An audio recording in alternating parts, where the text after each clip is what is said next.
Hello students, welcome to you my YouTube channel Drishyam D classes में आपका स्वागत है।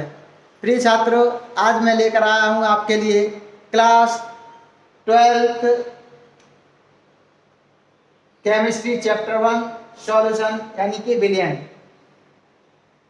मैं फर्स्ट पार्ट में आपको पढ़ा चुका हूं कि विलयन क्या होता है और विलयन के प्रकार क्या होते हैं।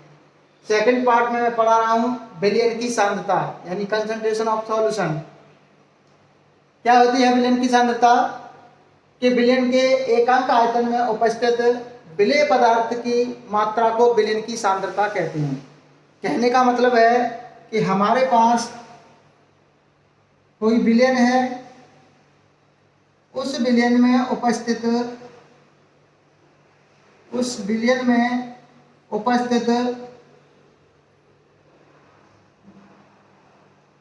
विलायक यानी सॉल्वेंट और विलेय अर्थात सॉल्यूट से मिलकर के हमारा बना है विलयन।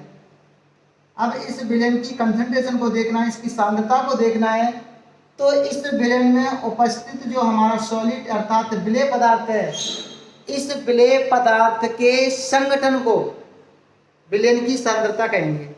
यानी कि जो विलायक है उस विलायक में कितना विलेय पदार्थ मिला हुआ है, उस संगठन को ही क्या कहते हैं? सांद्रता कहते हैं। सांद्रता को ज्ञात करने के कुछ स्टेप दिए गए हैं, पद दिए गए हैं, यानी सांद्रता की प्रमुख विधियां हैं, जिसमें हम 3 प्रकार से इन विधियों को पढ़ेंगे। फर्स्ट नंबर पर पढ़ते हैं हम प्रतिशत के रूप में, यानी किसी विलयन की सांद्रता को परसेंट के रूप में निकालना, जिसमें हम मुख्य रूप से पढ़ते हैं मास परसेंटेज अर्थात द्रव्यमान प्रतिशतता, जिसमें क्या होता है कि विलेय पदार्थ की मात्रा भी द्रव्यमान के रूप में दी जाती है और आपके विलायक की भी मात्रा, विलयन की भी मात्रा द्रव्यमान के रूप में होती है। सेकंड पॉइंट पर पढ़ते हैं हम आयतन प्रतिशतता। आयतन प्रतिशतता का मतलब है कि जो हमारा विलेय पदार्थ है उसका जो वॉल्यूम दिया गया है, अर्थात जो विलेय पदार्थ की मात्रा है वो वॉल्यूम में अर्थात आयतन के रूप में दी जाती है, जिससे कि आयतन प्रतिशतता ज्ञात करते हैं। अब बात करते हैं हम द्रव्यमान आयतन प्रतिशतता यानी कि मास वॉल्यूम परसेंटेज की, जिसमें विलेय पदार्थ की जो मात्रा होती है वो तो द्रव्यमान के रूप में होती है यानी मास के रूप में होती है, और उसका जो आयतन होता है वो आपका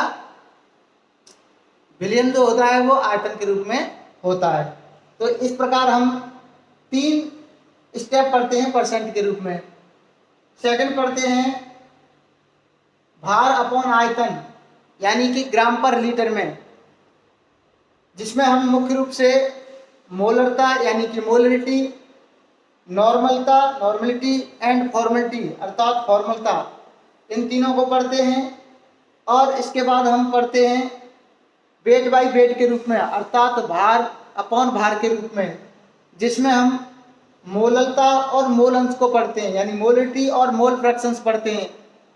तो इस प्रकार हम विलयन की सांद्रताओं को मुख्य रूप से पढ़ते हैं। अब मैं आपको पढ़ाने जा रहा हूँ एक एक करके पूरे विधियों को एक एक करके विद न्यूमेरिकल के साथ आपके सामने प्रस्तुत करूँगा, देखिएगा। हेलो स्टूडेंट्स, देखिएगा, मैंने अभी पहली वीडियो में बताया था कि विलयन की सांद्रता क्या है। अब देखिए बेटे, विलयन की सांद्रता को हम 3 स्टेप में पढ़ते हैं। प्रतिशतता के रूप में विलयन की सांद्रता को ज्ञात करते हैं, भार अपॉन आयतन अर्थात ग्राम प्रति लीटर के रूप में हम विलयन की सांद्रता को पढ़ते हैं, और भार अपॉन भार के रूप में हम विलयन की सांद्रताओं को ज्ञात करते हैं। जिसमें से हम फर्स्ट टर्म जो हमारा है वो है प्रतिशतता के रूप में, अर्थात प्रतिशतता के रूप में हम विलयन की सांद्रता को निकालते हैं। तो जिसमें हम सबसे पहले निकाल रहे हैं द्रव्यमान प्रतिशतता, यानी कि भार बाई भार के रूप में हम निकाल रहे हैं, परसेंट के रूप में निकाल रहे हैं कि हमारे पास कितना विलेय पदार्थ है और कितना विलयन बन रहा है। तो देखिए क्या है, किसी विलयन के 100 ग्राम में उपस्थित विलेय के ग्रामों की संख्या को द्रव्यमान प्रतिशत कहते हैं, अर्थात द्रव्यमान प्रतिशतता कहते हैं। द्रव्यमान परसेंटेज इक्वल टू होता है विलेय का द्रव्यमान अपॉन बिलियन का द्रव्यमान इंटू 100। ये है द्रव्यमान परसेंट की परिभाषा। अब एक न्यूमेरिकल के माध्यम से हम सिंपल लैंग्वेज में समझेंगे कि क्या होता है द्रव्यमान प्रतिशतता। बेटे मेरे पास एक न्यूमेरिकल है कि 100 ग्राम चीनी को 250 ग्राम जल में घोलकर कोई विलयन बनाया गया है। उस विलयन की सांद्रता द्रव्यमान परसेंट के रूप में ज्ञात करनी है। तो देखिएगा डायग्राम में आपको दिखाई दे रहा है कि मैंने 250 ग्राम जल लिया है और 100 ग्राम चीनी ली है। इसमें चीनी को जल में घोल करके मैंने 350 ग्राम विलयन को तैयार कर लिया है। अब मुझे इस 350 ग्राम विलयन में कितना परसेंटेज हमारा विलेय पदार्थ है अर्थात चीनी है, ये ज्ञात करना है। तो हम जानते हैं कि द्रव्यमान परसेंटेज इक्वल टू होता है विलेय का द्रव्यमान अपॉन विलयन का द्रव्यमान। तो विलेय का द्रव्यमान दिया गया है, कितना है 100 ग्राम। कितना है 100 ग्राम। और हमारा विलायक है जल, जिसका द्रव्यमान कितना दिया गया है 250 ग्राम। अब हम निकालते हैं फॉर्मूले से कि मास परसेंटेज इक्वल टू होता है विलेय का द्रव्यमान। विलेय का द्रव्यमान कितना है 100 ग्राम अपॉन विलयन का द्रव्यमान। विलयन का द्रव्यमान है 350 ग्राम इंटू 100। अब देखो इसे सॉल्व करते हैं, सरल करते हैं। तो 102 कैंसिल, इसका यानी 10 का मल्टीप्लाई करेंगे 100 में तो ये कितना हो जाएगा 1000 अपॉन 35। सिंपल करें इसे, यदि 5 से इसे सिंपल करोगे तो ये कट जाएगा 2 टाइम्स अर्थात ये हो जाएगा 200 और ये कट जाएगा 7 टाइम्स अर्थात 7। इसे सिंपल करेंगे, 7 से डिवाइड करें यदि 200 को तो ये हो जाएगा आपका कितनी बार चला जाएगा 7 2 या 14 अर्थात कि 2 बचे 6, 7 8 या 56, 28 बचे 4, 7 5 या 35। लगभग आपका आंसर आएगा यानी 28.5% चीनी घुली हुई है हमारे जल में। तो इस प्रकार आप आसानी से द्रव्यमान परसेंट को सीख सकते हैं। नेक्स्ट स्टेप में हम लेंगे आयतन प्रतिशतता। देखिए स्टूडेंट्स, अब देखते हैं हम आयतन प्रतिशतता यानी प्रतिशतता के रूप में हम परसेंटेज से निकाल रहे हैं, आपकी विलयन की परसेंटेज निकाल रहे हैं, जिसमें पहले हमने निकाली द्रव्यमान प्रतिशतता। अब देख रहे हैं आयतन प्रतिशतता। क्या होती है आयतन प्रतिशतता? कि किसी विलयन में 100 ml में उपस्थित विलेय की ml की संख्या आयतन प्रतिशतता कहलाती है। अर्थात कह सकते हैं आयतन प्रतिशतता इक्वल टू होता है विलेय का आयतन अपॉन विलयन का आयतन इंटू 100। देखते हैं एक न्यूमेरिकल के माध्यम से कि किस प्रकार हम इसके न्यूमेरिकल्स को सॉल्व करेंगे। तो देखिएगा 50 ml HCl को, यानी HCl एक अम्ल है अर्थात लिक्विड अवस्था में है, तो 50 ml HCl को 250 ml जल में घोल करके कोई विलयन बनाया गया है। विलयन की सांद्रता आयतन प्रतिशतता के रूप में ज्ञात कीजिए। ये मैंने कोई सॉल्यूशन बनाया है जिसमें मैंने 50 ml HCl अम्ल को 250 ml जल में घोला है और कुल 300 ml सॉल्यूशन का निर्माण किया है। अब मुझे इस सॉल्यूशन में 300 ml सॉल्यूशन में HCl की परसेंटेज निकालनी है वॉल्यूम के रूप में। तो देखते हैं बेटे, हम जानते हैं कि हमें जो दिया गया है आपका सॉल्यूट का वॉल्यूम, सॉल्यूट का जो वॉल्यूम है वो है हमारा 50 ml और आपका सॉल्वेंट है वो है आपका 250 ml। कुल मिलाकर के सॉल्यूशन जो बना है हमारा वो बना है 300 ml। अब फॉर्मूले के अनुसार रखते हैं वैल्यू। वॉल्यूम परसेंटेज अर्थात आयतन प्रतिशतता इक्वल टू होता है आपका वॉल्यूम ऑफ सॉल्यूट अर्थात विलेय का आयतन कितना दिया है 50 ml अपॉन विलेन का आयतन, विलेन का आयतन कितना दिया है आपका 300 ml इंटू 100, 0 to 0 कैंसिल, आया आपका 50/3। सॉल्व करेंगे तो कितना हो जाएगा आपका, चला जाएगा 3 बन जा 3 और बचे कितने 2 और 3 6 जा 18, 6 पॉइंट बचे कितने 2 6 7%, यानी ये आंसर आएगा 50/3 को कैन आप सॉल्व करोगे तो कितना आएगा 16.67% आपका वॉल्यूम निकलेगा। अर्थात आपके 250 ml में जो HCl है वो 16.67% घुला हुआ है। तो ये आपका आयतन प्रतिशतता है, आपने देखा। अभी हम निकालेंगे द्रव्यमान आयतन प्रतिशतता। परसेंटेज के फॉर्म में जो कंसंट्रेशन सॉल्व करते हैं हम, यानी किसी विलेन की सांद्रता को ज्ञात करते हैं प्रतिशतता के रूप में, तो वो 3 स्टेप में की जाती है। फर्स्ट स्टेप आपका मास परसेंटेज होता है, सेकंड स्टेप आपका वॉल्यूम परसेंटेज होता है और थर्ड स्टेप मास वॉल्यूम परसेंटेज होता है। तो अब मास वॉल्यूम परसेंटेज को देखते हैं। फिर विद्यार्थियों अब हम देखते हैं विलेन की सांद्रता परसेंट के रूप में। तीसरा स्टेप है हमारा द्रव्यमान आयतन प्रतिशतता, यानी किसी विलेन के 100 ml में उपस्थित विलेय की ग्रामों की संख्या, यानी कि विलेन आ रहा है ml में और विलेय पदार्थ की मात्रा है ग्राम में। अब उसका हमें द्रव्यमान आयतन परसेंट निकालना है। तो परिभाषा है किसी विलेन के 100 ml में उपस्थित विलेय के ग्रामों की संख्या विलेन की द्रव्यमान आयतन प्रतिशतता कहलाती है। यानी कि द्रव्यमान आयतन परसेंटेज इक्वल टू होता है विलेय का द्रव्यमान ग्राम में अपॉन विलेन का आयतन ml में इंटू 100। देखते हैं, समझते हैं एक न्यूमेरिकल के माध्यम से कि हमारे पास 20 ग्राम चीनी है। अर्थात 20 ग्राम चीनी का मतलब है चीनी जल के अंदर घुली है, अर्थात चीनी विलेय पदार्थ है।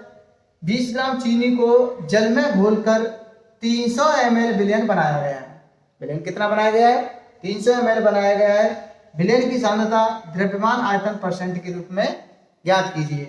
देखिएगा डायग्राम से समझा रहा हूं कि 20 ग्राम चीनी को हमने जल के अंदर घोला है, तब जाकर के विलेन हमारा तैयार हुआ है 300 ml।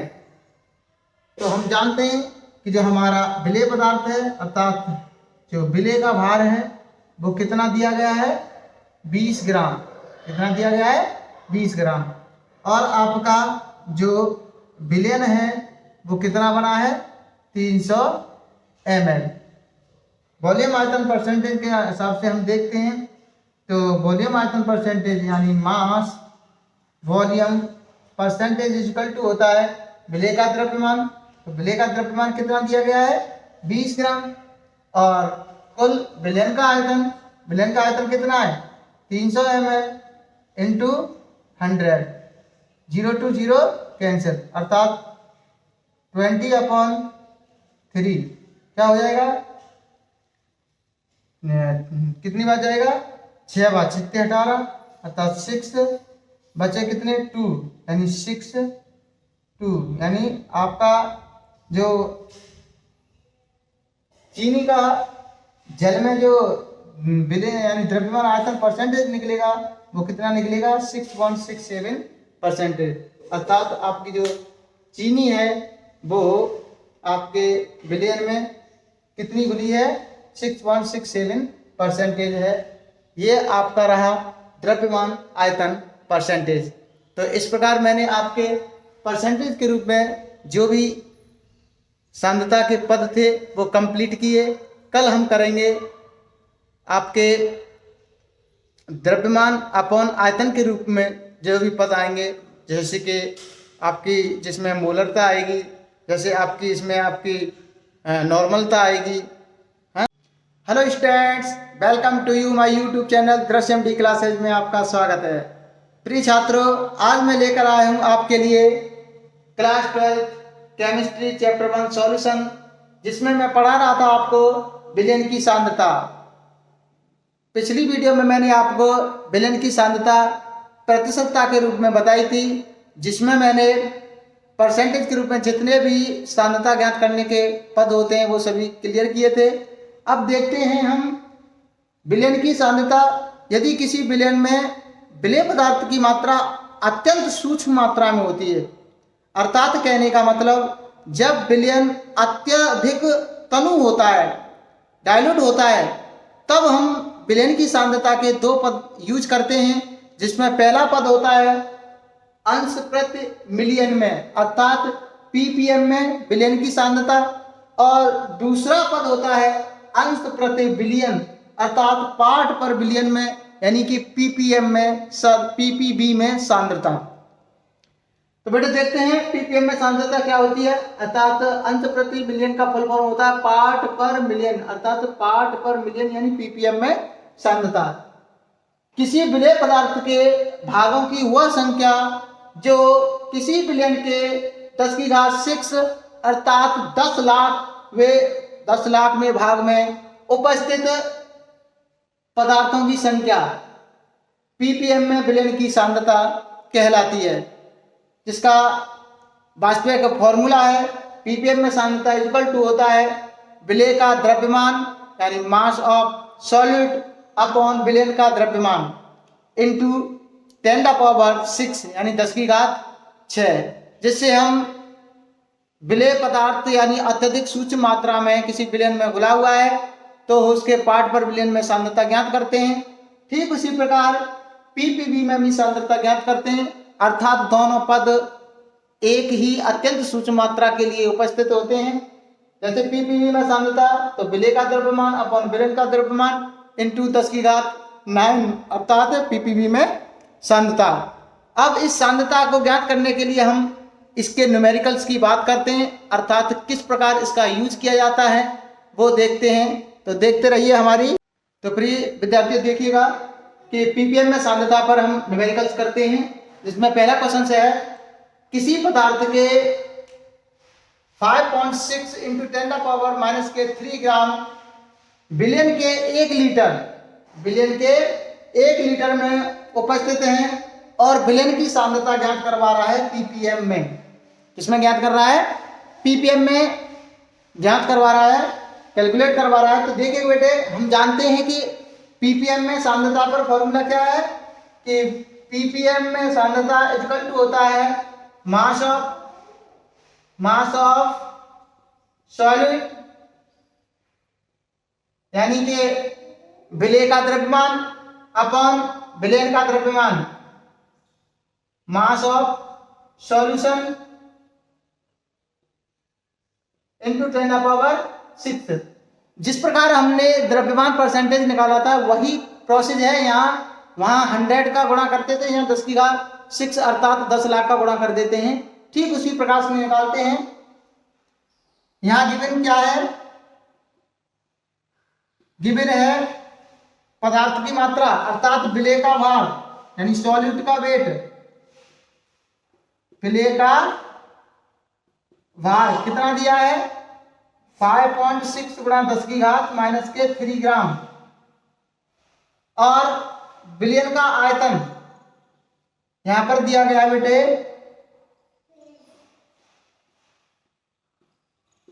विलेन का आयतन कितना दिया है 1 लीटर। 1 लीटर कहें तो 1000 ml या ग्राम। ठीक है, कैलकुलेट करते हैं। ppm में सांद्रता इक्वल टू होता है मास ऑफ सॉल्यूट यानी विलेय का भार कितना दिया है 5.6 × 10⁻³ अपॉन 1 लीटर को यदि ग्राम में लिखें तो किस में लिखेंगे 1000 इंटू 10⁻6। और अब देखिए बेटे 10⁻6 का मतलब क्या है कि 10 लाख।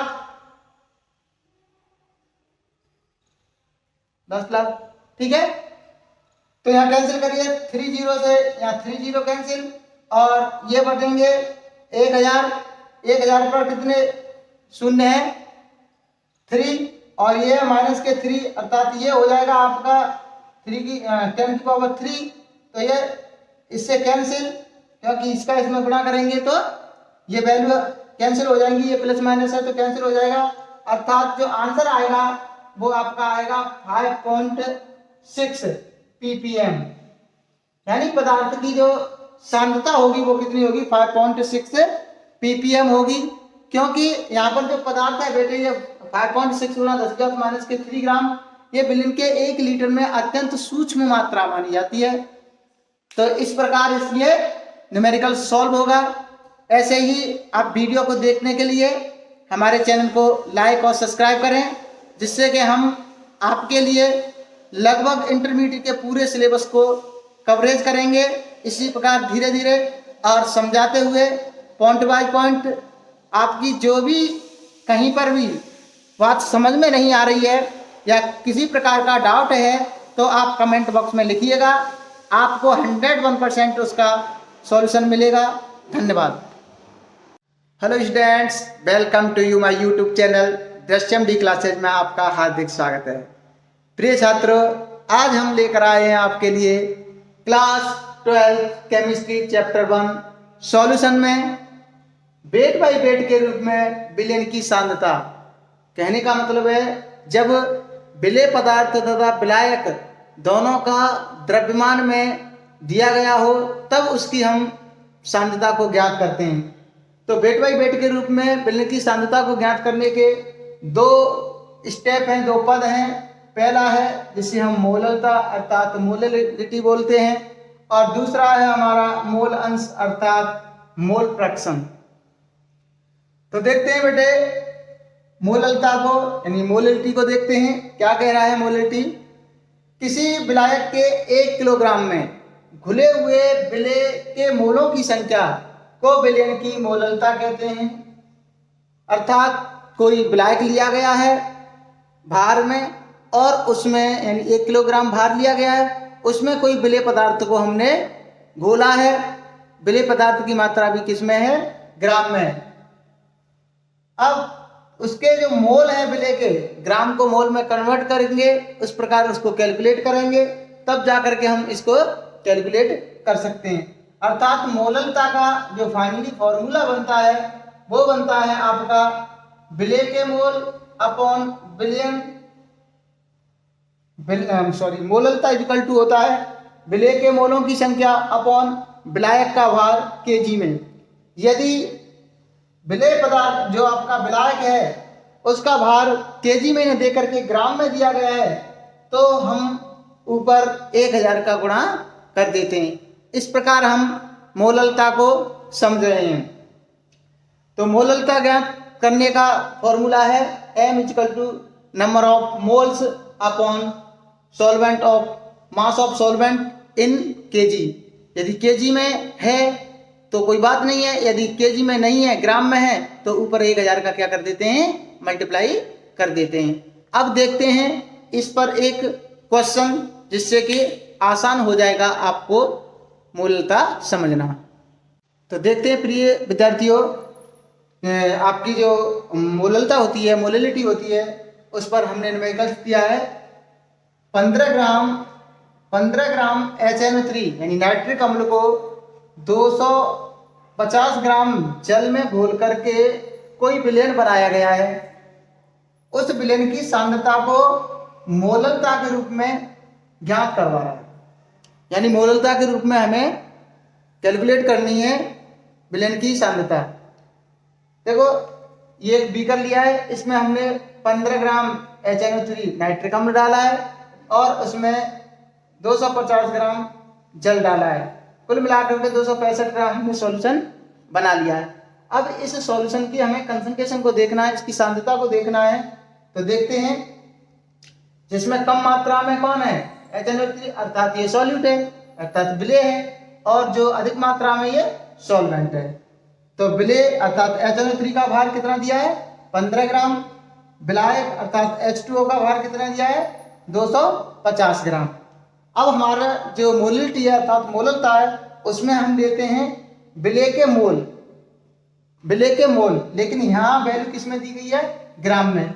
तो सबसे पहले हम क्या करेंगे, ग्राम को मोल में कन्वर्ट करेंगे, अर्थात हम ग्राम को मोल में परिवर्तित करते हैं। तो मोल इक्वल टू होता है, अर्थात मोल इक्वल टू होता है वेट अपॉन मॉलिक्यूलर वेट, अर्थात भार अपॉन अणुभार, भार अपॉन अणुभार। अब हम किसका भार निकाल रहे हैं, यानी विलेय का, अर्थात विलेय कौन है, नाइट्रिक एसिड। तो नाइट्रिक एसिड का भार कितना दिया है, 15 ग्राम, अपॉन नाइट्रिक एसिड का अणुभार यानी मॉलिक्यूलर वेट कितना होता है, 63। अब 63 आपको निकालना है, तो कैसे निकालेंगे, हाइड्रोजन का होता है 1 प्लस नाइट्रोजन का होता है 14 प्लस ऑक्सीजन का होता है 16, और कितने ऑक्सीजन है, 3, तो 3 से मल्टीप्लाई कर दो, यानी 16 3 जा कितने होंगे, 48 प्लस 14 प्लस 1, कुल मिलाकर के ये हो जाता है आपका 63। तो ये आ गया 63। अब इस 63 को कैलकुलेट करोगे तो कितना आएगा, अर्थात 15 में 63 का क्या करेंगे, भाग देंगे। तो यहाँ पॉइंट लगाएं, यहाँ क्या आ जाएगा, 0, अर्थात अब हम 63 का 150 में भाग देंगे तो ये लगभग 2 बार जाएगा, 2 क्या 120, 126 हुआ, हाँ 126 हो गया। अब ये 126 4 और यहाँ बचे 4, यानी कुल में 44 बचे, 44 में नहीं जाएगा तो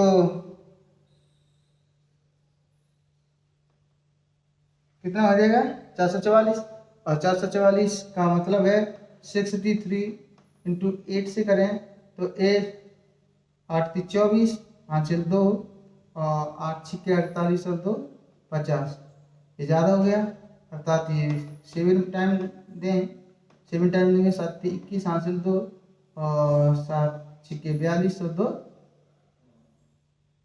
42 और 2 44, ये भी ज़्यादा हो रहा है, अर्थात 6 टाइम देंगे, ये चला जाएगा 6 टाइम, ठीक है।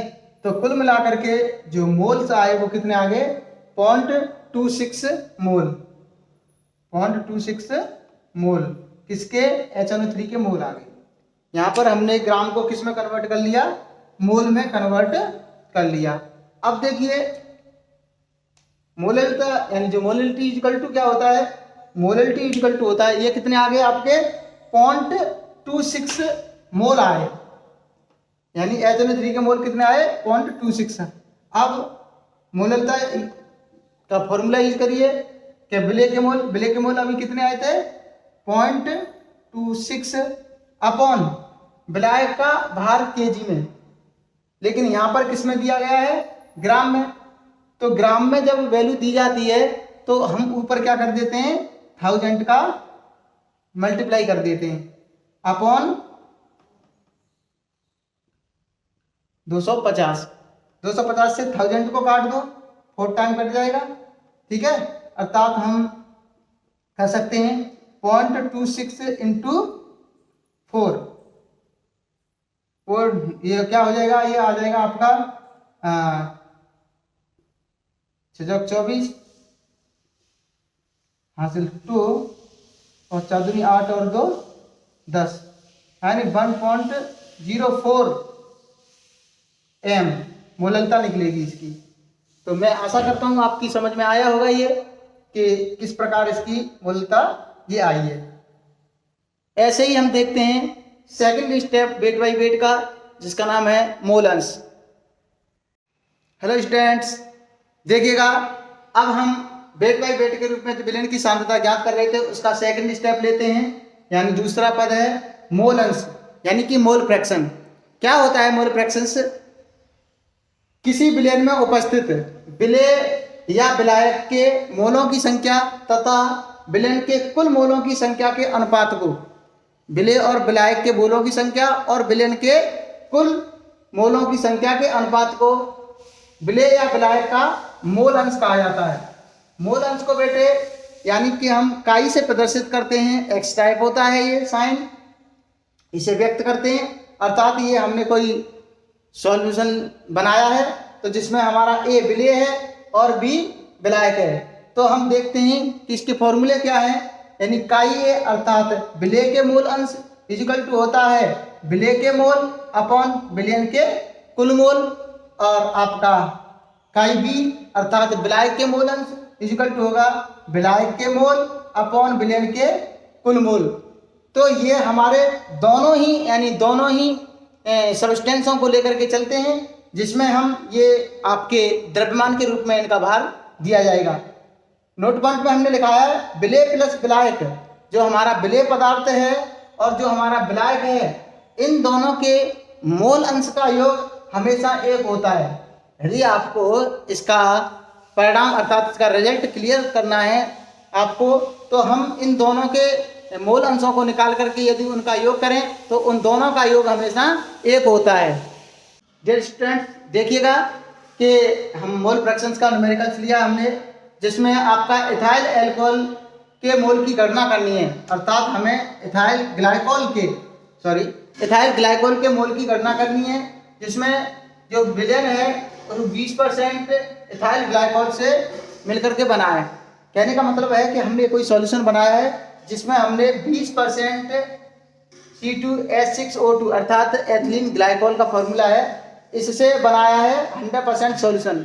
तो बेटे जो ये मिलाया गया होगा वो आपके यूनिवर्सल सॉल्वेंट अर्थात वाटर में मिला करके बनाया हुआ 100% सॉल्यूशन। तो इसमें हमारा 80% क्या हो गया जल और 20% क्या हो गया एथिलीन ग्लाइकोल। तो कुल मिलाकर के 100% हमको क्या मिल गया सॉल्यूशन। अब इसके हम मोल अंश की गणना कर रहे हैं, अर्थात किसकी गणना करनी है मोल अंश की, एथिलीन ग्लाइकोल के मोल अंश की। तो हम जानते हैं कि एथिलीन ग्लाइकोल का जो मोल अंश होते हैं वो आप सबसे पहले क्या करेंगे विलेय के मोल अंश निकालेंगे।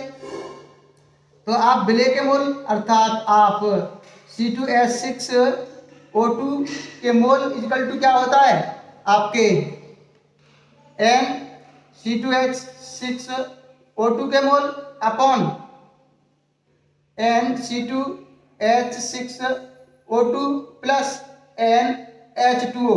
कहने का मतलब है यानी आपका एथिलीन ग्लाइकोल के मोल अंश इक्वल टू होगा एथिलीन ग्लाइकोल के मोल अपॉन विलयन के कुल मोल। ठीक इसी प्रकार आप वाटर के मोल अंश निकालोगे तो आप H2O मतलब ये काई है इक्वल टू हो जाएगा आपके NH2O अर्थात जल के मोल अपॉन विलयन के कुल मोल, विलयन के कुल मोल।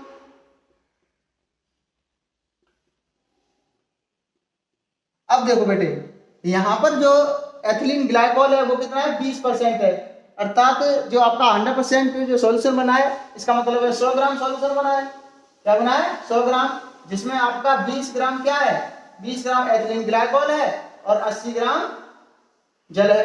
अब सबसे पहले हमें मोलेंस ज्ञात करने के लिए क्या करना होगा कि जो ग्राम है उस ग्राम को मोल में कन्वर्ट करना पड़ेगा। तो मोल में कन्वर्ट करेंगे तो हम जानते हैं कि मोल इक्वल टू क्या होता है, मोल इक्वल टू होता है वेट अपॉन मॉलिक्यूलर वेट अर्थात भार अपॉन अणु भार। तो हम सबसे पहले किसके निकालेंगे एथिलीन ग्लाइकोल के। तो एथिलीन ग्लाइकोल का भार कितना दिया है 20 ग्राम अपॉन एथिलीन ग्लाइकोल का मॉलिक्यूलर वेट कार्बन का होता है 12, 2 कार्बन है 24, हाइड्रोजन का एक होता है कितने 6 अर्थात 6 प्लस ऑक्सीजन का होता है 16 इंटू 2 इज इक्वल टू 32। अब टोटल मिला करके कहोगे आप 62, अर्थात ये कितना आ जाएगा 62 और 62 को डिवाइड करोगे आप 20 से डिवाइड कर 20 में भाग दोगे 62 का यानी 62 का, तो ये आ जाएगा आपका 0 पॉइंट लगाया यहाँ 200 हो गया यानी 3 और बचे कितने यानी 32 यानी आपका आ गया 0.32।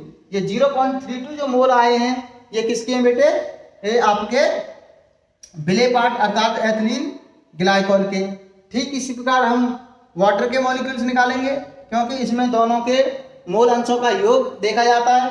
तो वाटर के मॉलिक्यूल्स निकालेंगे तो वाटर कितना है आपका 80 ग्राम, कितना है 80 ग्राम। और आपके जो जल है इसके अणुभार कितना होता है, अणुभार कितना होता है, अणुभार होता है आपका बेटे इसका 18। तो डिवाइड करोगे 4 टाइम चला गया 72 बचे 8, अर्थात 4 टाइम चला जाएगा। फिर कुल मिला करके 4.44 ये आपके आगे किसके वाटर के मोल। अब हमारे पास दोनों के मोल हैं, जब ये तो हो गए एथिलीन ग्लाइकॉल के, और H2O के मोल कितने हो गए आपके 4.44। कुल मिला करके जब हम इसके मोल अंश की गणना करेंगे, अर्थात मोल अंश में यहाँ पर ये जो फॉर्मूला है किसका है, मोल अंश का है। तो ये फॉर्मूला है मोल अंश का, तो यहाँ पर किसके मोल रख लें, यहाँ पर रख लेंगे हम आपके एथिलीन ग्लाइकॉल के मोल कितने 0.32 और अपॉन बिलियन के कुल मोल, यानी दोनों का योग कर दो आप, आपके कितने ये 0.32, तो ये हो जाएगा 67.4 यानी 4.67। ठीक इसी प्रकार इसके करेंगे 4.44 अपॉन 4.676। अब इन दोनों को क्या कर लें, कैलकुलेट कर लें, क्या कर लें, कैलकुलेट कर लें।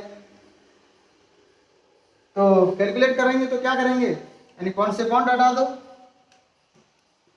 अब ये आपका हो गया 476, ऊपर हो गया 32, जाएगा नहीं तो यहाँ पर लगाया 0, तब भी नहीं जा रहा है, फिर 0, ये 0। अब 32 में 476 का हम क्या देंगे, भाग देंगे। 476 को 5 से मान के दें तो इसे 3 से मान लें, इसे 5 से मान लें, तो कितना हो जाएगा ये आपका हो जाएगा 5 6 30, कितना हो जाएगा 5 6 30। और ठीक इसी प्रकार हम देखते हैं ये लगभग कितनी बार चला जाएगा, 6 टाइम चला जाएगा। और ये इसको करोगे तो इसमें भी कर लें, ठीक है। और इसको करोगे तो ये कितनी बार चला जाएगा आपका, ये तकरीबन चला जाएगा आपके 0 पॉइंट, ये चला जाएगा आपका 9 और 0.4, अर्थात ये आपके मोल अंश आएंगे। अब इन दोनों का योग करके देखोगे, यानी कि 0.94 प्लस 0.06 इक्वल टू हो जाएगा आपका 1। तो ये इसका मतलब ये आंसर है आपका टैली हो रहा है, अर्थात ये सही है। तो मैं आशा करता हूँ आपकी समझ में आया होगा।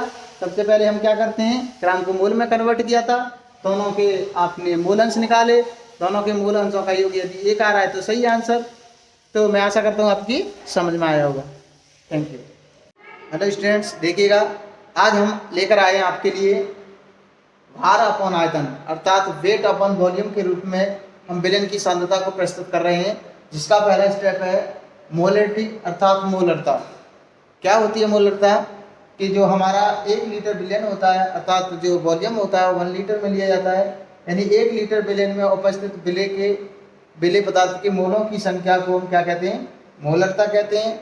और मोलरता को हम कैपिटल M से रिप्रेजेंट करते हैं, प्रदर्शित करते हैं, अर्थात हम कह सकते हैं कि मोलरता इक्वल टू होता है विलय के मोलों की संख्या अपॉन विलयन का आयतन लीटर में। यदि विलयन का आयतन लीटर में न देकर के ml में देता है तो हम विलय के मोलों की संख्या में 1000 का क्या कर देते हैं, मल्टीप्लाई कर देते हैं। ये एक नॉर्मल समीकरण है मोलरता का। यदि मोलरता के अन्य संबंधी समीकरणों की बात करें तो हम मोलरता से संबंधित कुछ महत्वपूर्ण समीकरण इस प्रकार दे रहे हैं कि यदि विलयन की मोलरता और उसके आयतन M1V1 से M2V2 में परिवर्तित हो रहे हैं तो मोलरता आपकी बनती है M1V1 इक्वल टू M2V2। इस प्रकार बहुत सारे मोलरता से संबंधित न्यूमेरिकल्स हैं।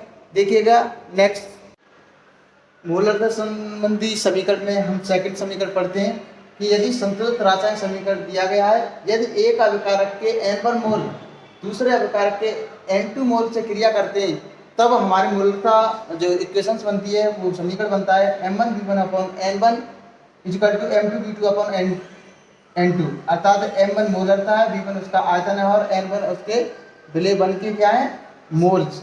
ऐसे ही दूसरे विलयन के लिए M2 मोलरता है, V2 उसका आयतन और N2 यानी विलायक के मोल है। तो इस प्रकार इक्वेशन बनेगी।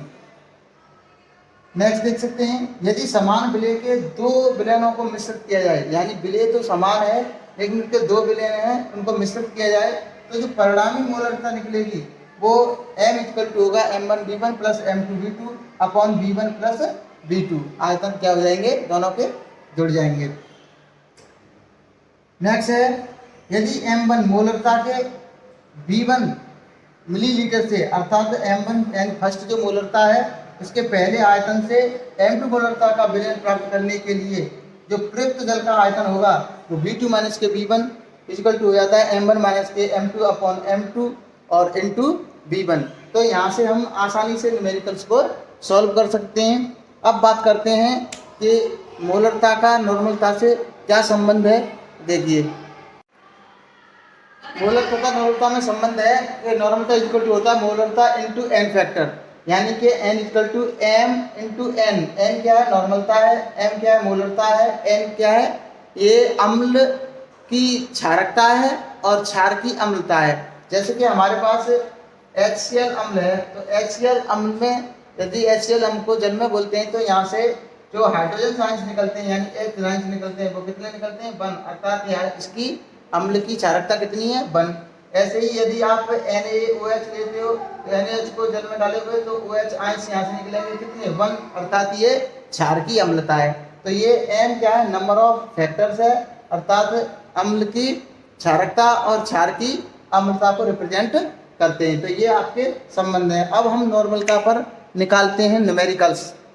देखिएगा, हेलो स्टूडेंट्स, देखते हैं हम नॉर्मलता मोलरता पर न्यूमेरिकल्स। इसका पहला न्यूमेरिकल्स है कि 5 ग्राम NaOH को 450 ml में घोल करके विलयन बनाया गया है और विलयन की सांद्रता मोलरता के रूप में कैलकुलेट करवा रहा है, यानी मोलरता के रूप में ज्ञात करनी है।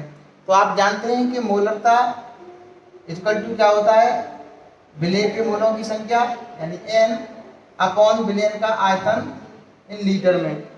यदि लीटर में नहीं दिया गया है, इसमें दिया गया है, ml में दिया गया है, यदि विलयन का आयतन किसमें दिया गया है, ml में दिया गया है, तो हम क्या कर देते हैं, ऊपर 1000 का मल्टीप्लाई कर देते हैं। तो देखते हैं क्या है हमारा न्यूमेरिकल्स। तो ये 5 ग्राम NaOH है। अब ग्राम दिए गए NaOH यानी विलय पार्ट क्या है, जो विलय का भार है वो किस में है, विलय का भार किस में है, आपके 5 ग्राम है, अर्थात ग्राम में है। तो सबसे पहले हम ग्राम को किस में कन्वर्ट करें, मोल में। हम जानते हैं कि मोल इक्वल टू होता है भार अपॉन अणुभार, भार अपॉन अणुभार, और भार कितना दिया गया है, 5 ग्राम। और NaOH का यदि अणुभार निकालेंगे तो Na का होता है 23, ऑक्सीजन का होता है 16 और हाइड्रोजन का 1, अर्थात कितना आ जाएगा 40। कैलकुलेट करोगे तो ये आ जाएगा आपका 1/8, और 1/8 को सॉल्व करोगे तो आ जाएगा ये 0.125, अर्थात ये 0.125 0.125 मोल निकल आए। क्या निकल आए, मोल। किसके निकल आए, आपके NaOH के मोल निकल आए। अब जब सवाल कह रहा है कि NaOH के मोल अपॉन विलयन का आयतन होता है तो हम नॉर्मलता को आसानी से कैलकुलेट कर सकते हैं, यानी 0.125 अपॉन विलय के मोल और विलयन का आयतन, विलयन का आयतन किसमें है, ये ml में दिया गया है। ml में कितना है, 450 ml में है, तो ऊपर क्या कर देंगे, 1000 का मल्टीप्लाई कर देंगे। इसे यदि क्या करें, कैलकुलेट करें तो 1000 का मल्टीप्लाई करेंगे इसमें, तो ये क्या हो जाएगा, ये हो जाएगा 125 अपॉन 450। इसे हम आसानी से खत्म करें तो कर सकते हैं। इतने से मान लो ये करें तो इसे 5 से काटें तो ये कितने बार कर जाएगा, 90 टाइम कट जाएगा, और इसे 5 से काटेंगे तो ये कितने बार कट जाएगा, 5 × 5 = 25। 25 टाइम कट जाएगा। अब देखो ये 5 से कट रहा है, 5 सेकंड 5 बचे कितने 40, 40 अर्थात ये 5 सेकंड 5 18 टाइम कट जाएगा और ये 5 से काटेंगे तो 5 टाइम कट जाएगा। अब इसे कैलकुलेट करोगे तो ये कितना हो जाएगा, दशमलव लगाया, 0 बढ़ा दिया, ये हो गया 50। तो इसे करेंगे तो ये 18 दूनी 36, 18 3 क्या मिल जाए तो हो जाएगा 18 दूनी 36 और बचेंगे कितने 50 में से 36 गए तो 14 और 14 का मतलब 140 है और 18 सत्ते 1 पॉइंट पे ये हो जाएगा 0.278 क्या निकल आएंगे, इसकी मूलता कितनी आ जाएगी 0.287। अर्थात इस प्रकार हम न्यूमेरिकल से सॉल्व करेंगे। ये पहला न्यूमेरिकल है। अब नेक्स्ट न्यूमेरिकल से देखते हैं। हेलो स्टूडेंट्स, तो नेक्स्ट देखते हैं मूलता न्यूमेरिकल्स के 0.2m बिलियन प्राप्त करने के लिए 0.5m NaOH के 300 ml में कितना जल प्रयुक्त करना होगा। यानी कि ये हमारे 2 बिलियंस दिए गए, सॉरी 2 मोलरताएं दी गई हैं, जिसमें पहली मोलरता है आपकी M1 कितनी दी गई है 0.5। NaOH आपका क्या है, सॉल्यूट है, जो कितने ml जल में घुला हुआ है, अर्थात B2 दिया गया है आपका, सॉरी B1 दिया गया है आपका 300 ml में। अब कितना जल प्रयुक्त करें, अर्थात कितना जल, यानी B2 पूछ रहा है कितना जल प्रयुक्त करें जिससे कि बिलियन कितना बन जाए 0.2m बिलियन प्राप्त किया जाए। तो हम इसे मोलरता समीकरण से देखते हैं। हमने लिखाया है मोलरता समीकरण इक्वल टू होता है M1 B1 equal to M2 B2 से। अब M1 का मान कितना दिया है 0.5 इंटू B1 का मान दिया है 300 इक्वल टू M2 का मान कितना दिया है 0.2 इंटू B2 का मान पूछ रहा है। तो हम ये कर सकते हैं आसानी से, कोई दिक्कत नहीं। अर्थात हम B2 इक्वल टू निकाल सकते हैं 0.5 इंटू 300 अपॉन 0.2 यानी मोलरता M2। अब देखो यहाँ पॉइंट से पॉइंट क्या करते हैं, कैंसिल करते हैं, तो ये आपके 2 से ये कितने हो जाएगा 150 टाइम्स, अर्थात 15 14 15 75, अर्थात ये आएगा 750 ml बन जाएगा। कितना आयतन चाहिए, यानी V2 आ जाएगा, यानी V2 कितना हो गया 750 ml बन गया। यानी जो आयतन आया वो कितना आया 750 आया, जिसमें से कि आपका B1 तो दिया गया है 300 ml, अर्थात 750 माइनस के 300 इक्वल टू कितना आ जाएगा 450 ml। अर्थात B2 जो हमारा जो प्रयुक्त जल करना है वो प्रयुक्त जल टोटल आयतन कितना बनेगा 750, जिसमें से आपका 300 ml तो दिया गया है, तो प्रयुक्त जल कितना हो गया 450। यही आपका आंसर होगा, प्रयुक्त जल करना होगा, कितना जल करना होगा 450 ml जल प्रयुक्त करना होगा। तो ये आपके मोलरता समीकरण से निकला है। ऐसे ही सभी न्यूमेरिकल्स करते रहिए, और जो न्यूमेरिकल्स प्रॉब्लम करे, डाउट जिसमें किसी प्रकार का डाउट हो तो आप कमेंट्स में लिखें, और अच्छी वीडियो लगे तो आप शेयर करें आपका channel Drishyam D classes. Hello students, देखिएगा आज मैं आपको प्रस्तुत कर रहा हूँ भार अपॉन आयतन के रूप में विलयन की सांद्रता का नेक्स्ट स्टेप, जिसमें मैं पहले आपको बता चुका हूँ मोलरता, और ये दूसरा है आपका नॉर्मलता अर्थात नॉर्मेलिटी। क्या होती है नॉर्मेलिटी? 1 लीटर विलयन में उपस्थित विलेय पदार्थ के ग्राम तुल्यांकों की संख्या, अर्थात यहाँ पर ग्राम तुल्यांकों की संख्या है, जबकि मैंने पहले स्टेप में भार अपॉन आयतन के में यानी नॉर्मलता में बताया था कि यहाँ पर जो 1 लीटर विलयन में लेते हैं वो यहाँ पर मोलों की संख्या होती है विलय पदार्थ की, और यहाँ पर क्या है, विलय पदार्थ के ग्राम तुल्यांकों की संख्या, यानी इक्विवेलेंट, ग्राम ऑफ इक्विवेलेंट। विलयन की क्या कहलाती है, नॉर्मलता कहलाती है। नॉर्मलता को हम कैपिटल एन से रिप्रेजेंट करते हैं, जबकि मोलरता को हम रिप्रेजेंट करते हैं कैपिटल एम से। यानी नॉर्मलता इक्वल टू होता है ग्राम तुल्यांकों की संख्या अपॉन विलयन का आयतन लीटर में। यदि विलयन का आयतन लीटर में देकर के ml में देता है तो ऊपर 1000 का क्या कर देते हैं, मल्टीप्लाई कर देते हैं। यदि इसे सिंबल्स के रूप में देखते हैं तो n equal to equivalent of आयतन इन लीटर। अब देखो यहाँ से डायरेक्टली क्वेश्चंस को निकालोगे तो इस फॉर्मूले से क्वेश्चंस निकालना आपको थोड़ा कठिन होगा, क्योंकि डायरेक्टली इक्विवेलेंट्स नहीं दिए जाते। अर्थात हम इक्विवेलेंट्स को इस फॉर्मूले से हम नॉर्मलिटी को आसानी से निकाल सकते हैं, यानी n equal to weight upon molecular mass n factor upon आयतन इन लीटर। तो ये n फैक्टर्स क्या है, या आप वेट अपॉन मॉलिक्यूलर मास कहाँ से आया, तो ये देखेंगे। तो इससे पहले हम ये देखें कि हमारा जो ग्राम इक्विवेलेंट है, तो ग्राम इक्विवेलेंट इक्वल टू होता है weight upon equivalent mass. Weight upon equivalent mass से निकालेंगे। यदि इक्विवेलेंट मास दिया गया है तो आसानी से क्वेश्चन निकल सकता है नॉर्मलता का। यदि इक्विवेलेंट मास भी नहीं दिया गया है, आपको वैल्यू ग्राम्स में दे रहा है, तो आप इक्विवेलेंट मास इक्वल टू निकाल सकते हो molecular mass upon N factor.